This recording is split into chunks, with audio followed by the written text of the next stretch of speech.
Hello and welcome. Thank you for joining us live here on India Today's social media handles. I'm Akshita Nandagopal and I'll be getting you a roundup of all the top stories that we're tracking this Friday.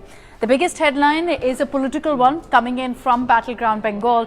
Last evening, we had the BJP holding a very crucial meeting. This was the CEC meet where essentially it's decided who is going to contest from where. And what we're picking up right now from our sources on that meeting is that there's been a decision on the much talked about Nandigram seat. Why is the seat so important? Because Mamata Banerjee has already announced that she's contesting from the seat and wants to take on Suvendu Adhikari. And what we're hearing is that that's going to be the case, that the Bharatiya Janata Party has given the go-ahead, the green signal for Suvendu to represent the party in Nandigram. This sets the stage essentially for a battle that will define the Bengal election. BJP versus TMC, Mamata versus her former aide. And the reason this is a high-stakes battle for both Mamata as well as for Suvendu is because for Mamata, this is where she'd started creating her political image. This is where she rose to the ranks that she's reached right now in Bengal. Because remember that she had led that entire movement against the left government's land acquisition that started in the constituency of Nandigram. And keeping that in mind, this was something that was also scripted by them. Having said that, why it's important for Suvendu is because this is where he's won from. This is his stronghold, his bastion. In 2016, he won by over 67% of votes. And even Mamata's campaign in Nandigram, when I talk about the land acquisition movement, it was the brainchild of Suvendu Adhikari. So both have a lot of influence in the area and will be interesting to say in the least how that will play out. So expect later today an official announcement from the BJP on their candidate list. There's been a lot of speculation of who's going to fight from where. Both the BJP and the TMC are expected to release at least one list of candidates today in the fight for Bengal. Let me also get you the other big headline. This is news that broke in just about an hour ago on India Today, is that the Narcotics Control Bureau, and I know a lot of you have been asking us questions about what's happened to the investigation by the NCB into the Sushant Singh Rajput drug angle case. Well, we have a big update that's come in, which is that the Narcotics Control Bureau has filed their charge sheet. This is in a Mumbai court. They will be filing their charge sheet, in fact, slight change there. And this charge sheet, the information we have is that it goes on for 30,000 pages because it mentions the names of people who are accused, the details of seizures that the NCB has made, the course of their investigation, and most importantly, the evidence that they have. I'm sure a lot of you are wondering whose names are there, considering this was such a high-profile investigation and we saw so many celebrities' names being dragged in. What we can tell you is that Riya Chakrabarti's name has been mentioned. She's been named as one of the main accused in the case. 33 others have also been named as accused in this case. And we are going through the details, the documents, because as I mentioned, 30,000 pages is the charge sheet. But I can tell you that Riya Chakrabarti has been named, her brother Shobit Chakrabarti, who's been identified as someone who is a drug supplier by the NCB. He's been named also by the NCB in their charge sheet. Samuel Miranda, the former house manager of Sushant Singh Rajput, has also been named. All of them were investigated, interrogated in great length and detail by the NCB. Several other drug peddlers who've also been named in this case. But will be interesting to see what is the takeaway from the charge sheet filed by the NCB. The message they're sending across is that this has been a very thorough investigation. Speaking about high-profile cases, speaking about celebrities being in the dock, what's making headlines right now is the IT department's investigation against celebrities like Taapsee, Anurag Kashyap, Madhu Mantena and Vikas Bell.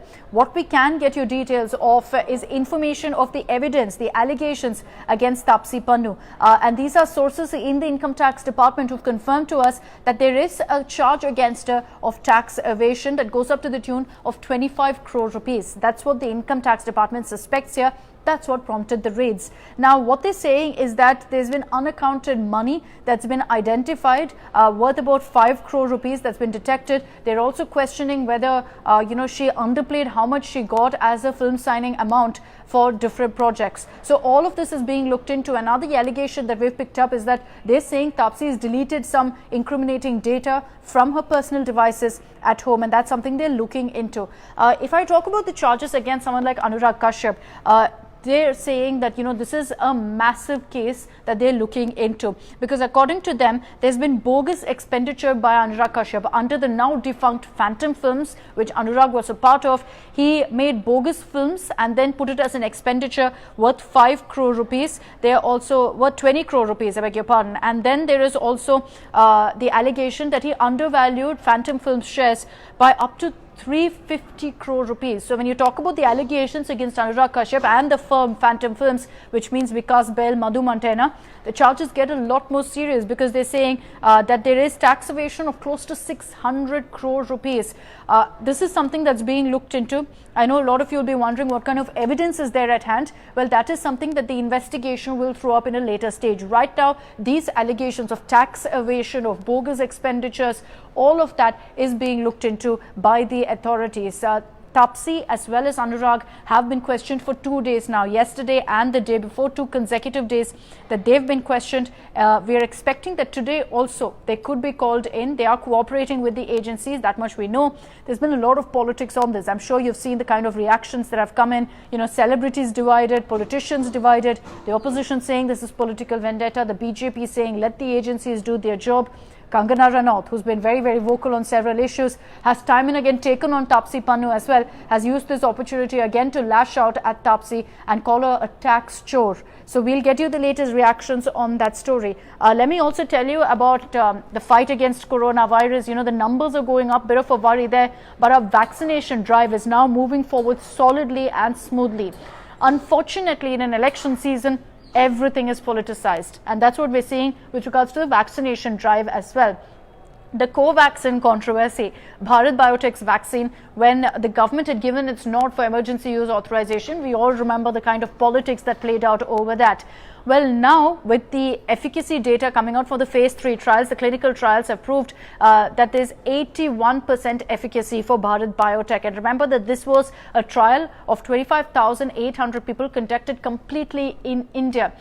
Now the BJP has accused the opposition of blocking Covaxin. They're saying that they're mocking India's scientists by not allowing Covaxin to be administered in their respective states. So you've got Amit Malviya, the BJP IT cell head, taking to social media to state that states like Punjab, Kerala and several other opposition-ruled states have blocked Covaxin and are giving priority only to Covishield. He said that this is in fact an insult to India's scientists. Remember that the opposition, even in the past, had questioned Covaxin. That was when phase 3 trial data wasn't available. So the opposition said, has the centre jumped the gun in going ahead and giving the nod for Covaxin? As I said, election season, expect every single issue to become politicized. So those are the top stories that we're tracking this Friday. As always, we'll continue getting you all the top stories, all the top updates coming in on this and much more. Thank you very much for tuning in.